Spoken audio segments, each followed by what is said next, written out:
Tai kas, sveiki mano mėlėjai, atvykę į naują Kripto Lietuvos video. Čia šnekėsime kripto temom ir iš karto pradedam nuo to, kad šiandieną, reikia pasitikrinti, kuri yra tiksliai data, 15 dieną prezidentas Donaldas Trumpas pareiškė, kad su Iranu pasirašo dylą. Ta dylą turi pasirašyti, jeigu neklystu, žiūriu ar nerusuoju, turėtų pasirašyti 19 dieną. Tai kas dabar vyksta, ką mes matome, kad kripto rinka kyla. Kodėl jinai kyla, nes galimai įvyks Sell the News eventą. Tai kas bus? Visi, kas supranta, kaip veikia rinka, visi jau dabar perka kripto. Aš žinokit, einu į vidų, nes labai rasoja ekranas, matau, tai čia bus. Palauk, dar pabandysiu.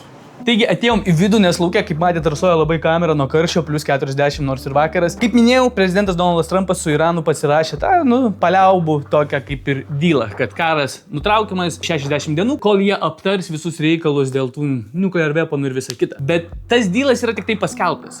Turėtų parašas pasidėti 19 dieną. Tai ką mes dabar matome, šiandieną yra 15 diena, kripto rinka kyla į viršų. Kodėl? Nes galimai mes pamatysime Sell the News eventą. Tai yra klasinis eventas, kada tiesiog žmonės, kurie treidina, kurie gaudosi, jie jau dabar pradeda pirkti bitcoinsą, visą kitą, naudoti leveragę, kad kaina kiltų aukštyn ir kai bus pasirašytas tas dylas, tiesiog jie uždarys pozicijas ir bus Sell the News eventas. Kodėl taip vyksta? Nes tiesiog marketas dažniausiai pricina iš karto įvykius, kurie bus priekyje. Geras pavyzdys būtų, kas, nežinau, kelinti metai buvo 2022, 2023, 2021 tam tarpe, kada Elonas Muskas ėjo į tokios Helenos ar Elenos naktinį šou, kuris tenai turėjo pašnekėti ir Dogecoinsas visi sakė, kad kils iki $1 ir kas atsitiko, Dogecoinsas nepakilo iki to $1, jisai tiesiog Elonas Muskas pradėjo šnekėti, jisai pradėjo crashinti. Kodėl? Nes įvyko Sell the News eventas, visi to tikėjosi, na ir atsitiko Sell the News. Kripto rinka, ETF-ai, Bitcoinsas, viskas. Išėjo, kad čia ETF-ai įeis visa kita, rinka kyla, įėjo ETF-as, rinka truputį krenta žemyn, Sell the News eventas. Tai kai mes dabar išsiaiškinom, ko galima tikėtis, kas tas yra Sell the News eventas, kaip turėtų viskas būti, iš tikrųjų bus įdomu pažiūrėti, ar aš buvau teisus ar ne. Tikiuosi, kad nesu teisus, nes galima ir argumentuotai pasakyti, kodėl turėtų taip nebūti, nes tos paliaubos su Iranu, ne, jau mes girdėjome, jeigu neklystų balandžio mėnesį, kad jos jau kaip ir buvo paskelbtos ir staiga Izraelis, norėčiau aš jums vieną, Instagram'e apsistumęs aš ten įkėliau prie baseino, ten su rankytėm tokį vieną, nes čia įdėsim tai iš karto baigsis blogai. Kaip minėjau, balandžio mėnesį jau kaip ir tasai ceasefire dealas buvo pasirašytas, visa kita, bet Izraelis toliau bombardavo ir buvo tai nutraukta. Tiesiog traderiai, jie jau pavargo nuo visų šitų dalykų, mes kaip ir visi žinom, ko čia galimai gali baigtis. Netanyahu jau dabar nori pašnekėti su Trumpu, bet dabar pamirštam apskritai šitą visą Ameriką, Iraną, Izraelį, galima pašnekėti toliau, kokie kiti tolimesni pointai yra bullish, kodėl mes matome, kodėl rinka turėtų toliau pumpuotis. Tai dar labai vienas svarbus pointas, ne, tai kad karas pasibaigė vieną dieną prieš naujo Čed. Tasai yra Kevinas, kur išrinko Trumpas į Fedo kėdę. Tai buvo prieš tai Jeremas Powellis, kurio visa rinka nemėgo, jisai labai blogas žmogus, visa kita. Ko galima tikėtis, tai iš jo, kad jisai sušnekės dovish. Dovish tai gali būti bearish, bullish ir dovish. Dovish tai yra toks, kaip sakyčiau, neutralus dalykas, kur jisai tikimasi, kad jisai atsistos, čia aš dabar skaitau tekstą, kur tikisi tiesiog žmonės, kad jisai tiesiog atsistos ir pasakys, karas pasibaigė, kainos pradės normalizuotis, mes stebim rinką visą kitą ir tikimės pačio geriausio. Tai, yra toks neutralus dalykas. Ir jūs turit, kas esat nauji, tai neutralumas kripto rinkoje kartais prilyginimas kaip ir bullish dalykų. Nes jeigu Kevinas išeitų ir pasakytų, kad mes nežinom, kas čia bus toliau, kaip jaučiu Jerome Powellis sakytų, mes nežinome, kas čia bus toliau, reikia stebėti, gali infliacija čia sugrįžti, taip ir taip. Jisai užduoda tokį toną, kad jie nesiruošia mažinti interest rate. Interest rate tai yra, tai kai tu pasiskolini šaibas, ten tokį procentą turi daryti. Tai žodžiu, kai mažina interest rate, kas atsitinka, žmonės eina į risk assetus. Kai tu šneki, kad tu stebėsi taip visą rinką, kad karas pasibaigė, kainos turi normalizuotis, viskas tu perdavai tokią idėją, kad tu ruošies mažinti palūkanas. Plus šitas Čerminas, Kevinas, jis yra žiauriai pro kripto. Žiauriai yra pro kripto. Tai bus įdomus iš tikrųjų rytojus, bus įdomu, ką jis pasakys, kaip sureaguos market. Sekantis dalykas, reikia atsiminti labai vieną gerą dalyką. Tai prezidentas Donaldas Trumpas, jis nelabai kaip elgėsi kaip prezidentas, jis elgėsi kaip verslininkas. Pats pirmas crashas buvo, kur toks aš buvau, nes aš nestebėjau, kas vyko per jo praeitą kadenciją, tai kad jūs suprastumėt, ką Trumpas padarė, tai tiek praeitą kadenciją, tiek šią, jis tik atėjo į ofisą ir čiut ne iš karto uždėjo tarifus visom ten šalim. Pamenu tos mimsus, kur su tokiu jisai ateina ir deda ten tos tarifus. Kodėl jisai taip daro, nes tiesiog Amerika yra stipriausia šalis, jisai nori tenai daugiau visokių dalykų, bla ir jisai crashino visiškai rinką žemyn. Bet rinka atsigavo ir pakilo dar aukščiau negu buvo. Dabar mes matome panašų scenarijų. Tiek praeitą kadenciją, tiek šią kadenciją lygiai tą patį padarė su aliuminiu ir visais tais tarifais lygiai. Bet dabar mes praėjo metai ir kiek čia laiko, mes matome, kad jisai pradėjo karą su Iranu. Kas atsitiko, jie uždarė tą Strait of Hormuz, ne? Ir čia nėra kad kažkokia oficiali ar dar kažkaip informacija, bet kai buvo paskelbtas ceasefire, tipo tokia ta vadinamoji taika, kad nesišaunam, ką padarė prezidentas Donaldas Trumpas, jisai pats, tai yra Amerika uždarė Strait of Hormuz. Ne Iranas, bet Amerika. Kodėl tai vyksta? Nes per tą būtent pusiausvyrį plaukia 15-20% naftos. Bet per šitus paskutinius, nežinau kiek čia, 3-4 mėnesius, kas atsitiko, labai daugelis tų visų laivų viskas persikėlė į kur? Spėkit. Teisingai, į Teksasą, į Ameriką. Visas beveik srautas, jisai eina dabar iš Amerikos. Tai kas atsitiko?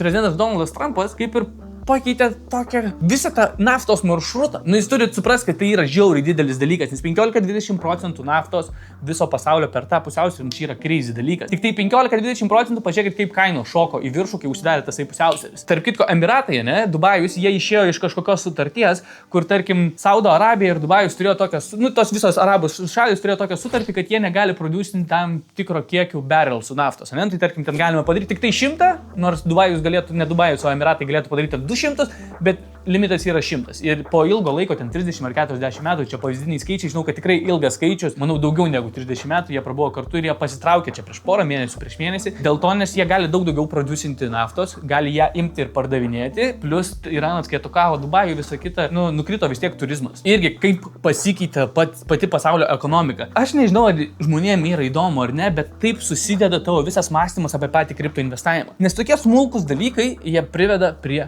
pelno, prie pinigų. Ir tu turi savim pasitikėti, nes aš galiu garantuoti, kad daugelis iš jūsų, kai ten pamatėt, oi, čia karas, dar kažką, jūs jau iš karto žinot, kad oi, čia reikia shortin marketą, bet nešortinu.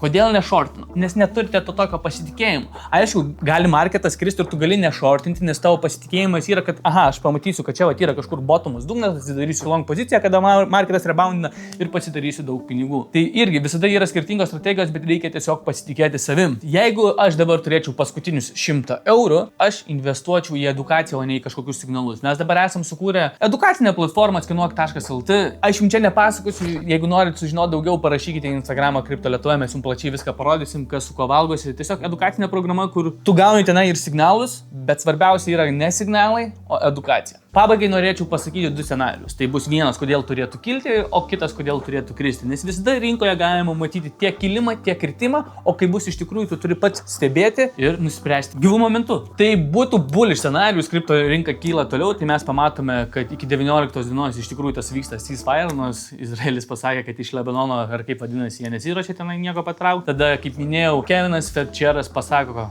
neutraliai viskas gerai, pasaka, naftos kaina krenta, 19 dieną pasirašo, 60 dienų paliaubų, nežinau kaip vadinasi, ceasefire pasirašo šiam dienų, viskas, mes turime kilimą aukštyn, bet taip pat galima ir matyti bearish scenarijų. Tai būtų, kaip ir minėjau, sell the news. Tai 19 dieną padedamas parašiukas, rinka krenta žemyn. ETF-ai outflowina. ETF-ai, tai įmonių kapitalas pradeda išplaukinėti ir sekantis dalykas, tiesiog bitcoinas net laiko šiam 4 štukų ir keliauja iki PM7, PM4 tūkstančių. Kas žiūri mūsų Instagrame, tai mes jau prediktinom tą PM4, PM5 tūkstančius, kai bitcoinas buvo čia prie 8 štukų pakilęs per balandžio mėnesį tą vadinamą ceasefire. Mes tada jau parodėm, kad čia yra, feikiautas. Tarp kitko, vakar irgi žiūrėjau savo storius, tai prieš 4 metus. Kripto turi cikliškumą. Kodėl aš čia dabar užsiminiau? Oktober 13 dieną bus lygiai 4 metai, kada aš pasakiau, kad reikia pirkti bitcoinas. Ta akimirka bitcoinas kainavo 20 tūkstančių. Tai kas buvo įvykę, tai bitcoinas grinai gegužės mėnesį buvo pasiekęs 15-16 tūkstančių, tai jo buvo dugnas ir sekantį mėnesį pradėjo akumuliuotis, kilti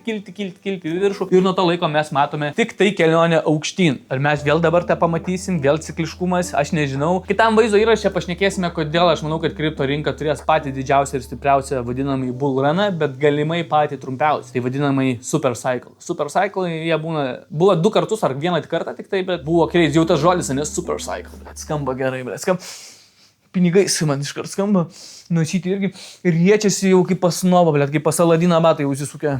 Tai ką šaikelia, buvo malonu, sveiki atvykę į naują Kripto Lietuvos kanalą, čia šnekėsime vien tik tai kripto ir dabar arba niekada. Dollar cost averaging dabar. Instagramas Kripto Lietuva.